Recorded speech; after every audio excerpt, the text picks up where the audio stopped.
జ్యోతిష శాస్త్రం ప్రకారం 2025వ సంవత్సరం జనవరి నెల 31వ తేదీ శుక్రవారం వృశ్చిక రాశి వారు ఎటువంటి శుభ అశుభ ఫలితాలను పొందుతారో తెలుసుకోవాలంటే ఈ వీడియోని స్కిప్ చేయకుండా పూర్తిగా చూడండి.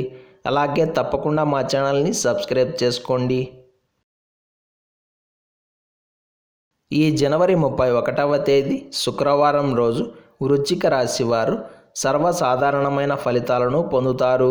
ఈరోజు గోచారాన్ని గమనించి చూస్తే పెద్దవైన నష్టాలు కానీ కష్టాలు కానీ ఏమీ లేవు అనే చెప్పాలి. అలాగే లాభాలంటూ కూడా ఏమీ ఉండవు. ఏదో అలా కాలం గడిపేశామా అన్నట్లుగా ఉంటుంది. అయితే ఈరోజు వృశ్చిక రాశి వారు ఎంత తక్కువ మాట్లాడితే అంత మంచిది. పెద్దవారితో ఎలా మాట్లాడాలి, పై అధికారులతో ఎలా మాట్లాడాలి, తోటి స్నేహితులతో ఎలా మాట్లాడాలి, స్త్రీలతో ఎలా మాట్లాడాలి, చివరకు చిన్నపిల్లలతో కూడా మాట్లాడే ముందు ఒక క్లారిటీ ఉండాలి. ఎవరిని పడితే వారిని ఎలా పడితే అలా మాట్లాడితే ఈరోజు ఇబ్బందులు ఎదురుకాక తప్పదు. అందుకే మాట్లాడే ముందు ఒక 10 అంకెలు లెక్క పెట్టుకోండి. కోపం అస్సలు పనికిరాదు. ఎంత శాంతంగా ఉంటే రోజు అంత ప్రశాంతంగా గడుస్తుంది. ఇంట మరియు బయట రెండు చోట్ల మీరు ఇరకాటంలో పడతారు.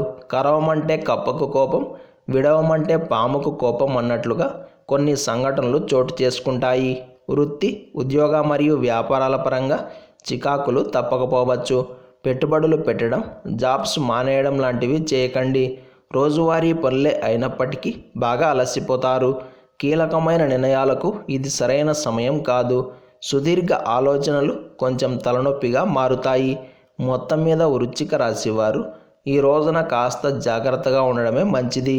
ఈ శుక్రవారం రోజు వృశ్చిక రాశి వారు ఆకుపచ్చ రంగు దుస్తులను ధరించకండి. చంద్రశేఖర అష్టకాన్ని పారాయణం చేయండి.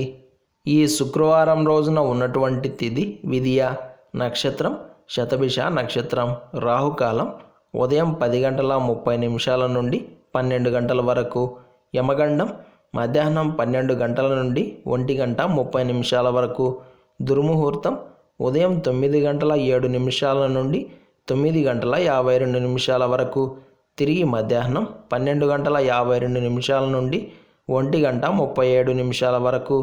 అలాగే ఈ రోజు యొక్క శుభ సమయాలు మధ్యాహ్నం 2:10 నుండి 2:40 వరకు. ఈరోజు పంచాంగం ప్రకారం అన్నప్రాసనకు, అక్షరాభ్యాసానికి, ఉపనయనానికి, గృహ ప్రవేశానికి, పెళ్లిచూపులకు, నిశ్చితార్థానికి, వివాహానికి, ప్రయాణాలకు, పరిచయాల వృద్ధికి, విద్యా విషయాలకు, ఉద్యోగ ప్రయత్నాలకు, వాహన సంబంధ అంశాలకు, వైద్య సంప్రదింపులకు, కొత్తవైన వస్త్రాభరణాలను కొనుగోలు చేయడానికి, శాంతులకు, అలాగే అప్పులకు కూడా కాలం అనుకూలంగా ఉంది. ఈ రోజంతా శుభప్రదంగా సాగడానికి చక్కగా లక్ష్మీ కవచ స్తోత్రాన్ని పారాయణం చేసి అమ్మవారికి పసుపు మరియు కుంకుమలను సమర్పించి పూజ పూర్తయ్యాక పసుపును బొట్టుగా పెట్టుకొని ఆ తరువాత దినచర్యను ప్రారంభం చేస్తే అంతా శుభమే కలుగుతుంది. ఈ శుక్రవారం రోజు ఒక రాగి పాత్ర తీసుకొని నిండుగా గోధుమలు పోసి ఒక కలశం పెట్టి సూర్యదేవుడిని ఆవాహన చేసుకొని ఎర్రటి గంధం మరియు ఎర్రటి పూలతోటి పూజించాలి.